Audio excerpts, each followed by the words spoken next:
अस्सलामुअलैकुम। कैमरामैन के साथ मैं हूं जावेद मलिक।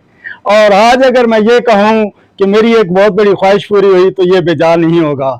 मैं इस वक्त भवन में हूं और भवन के अंदर मैं किस लिए हूं, यहाँ पर मैं आया हूं मेरे एक बहुत ही ज़बरदस्त दोस्त, बहुत ही प्यारे दोस्त, चकवाल का नाम जिन्होंने रोशन किया पूरी दुनिया के अंदर, देसी मुंडा। देसी मुंडा मेरे साथ। अस्सलाम वालेकुम। वालेकुम सलाम सर जी, कैसे आप? खैरियत से हैं? भवन में आके कैसा लगा? बहुत अच्छा लगा। मैं आपको देख के बहुत खुश हूँ। आप, मेरी पूरी फैमिली आपको देखती है और आपके जो क्लिप्स होते हैं, फनी क्लिप्स होते हैं, आप एक छोटे से क्लिप के अंदर एक बहुत बड़ा पैगाम देते हैं। बहुत खुशी हुई यहाँ पे आकर आपको मिलकर। कैसे हैं आप? खैरियत से हैं?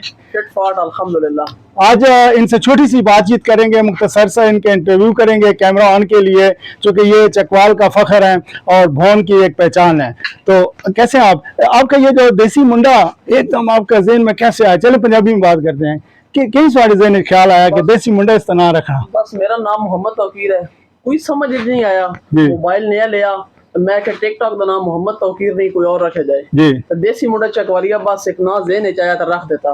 बस अल्हम्दुलिल्लाह देसी मुंडा नाल चकवालिया तो मशहूर हो गया। देसी मुंडा चकवालिया पूरी दुनिया के अंदर मशहूर हो चुके हैं और यकीन करें कि आप इससे अंदाजा लगाएं कि मैं चकवाल से सफर तय कर यहाँ पहुंचा हूँ सिर्फ इस मकसद के लिए कि आज इनका कैमरा ऑन के लिए इंटरव्यू करना है। तो ये अभी तक आपकी जो थोड़े कब से ये चैनल, कितना अर्सा हो गया आपने? चैनल मेरा पुराना था, 50,000 फॉलोवर थे जी। वो तो बैन हो गया, बंद कर दिया, कोई वीडियो वायलेशन की वगैरह से बंद हो गया। और मेरा अब नया चैनल है, 3 फरवरी को मैंने बनाया 2025 को, तकरीबन 5 महीने हुए इसमें और 20,000 फॉलोवर हैं और उसमें काफ़ी वीडियोस हैं जो मिलियन में भी गई हैं, 100K, 2K, 3K, बहुत सारी वीडियो हैं माशाल्लाह जो मिलियंस में भी गई हुई हैं। तो बहुत अच्छा चल रहा है। अच्छा ये बताएं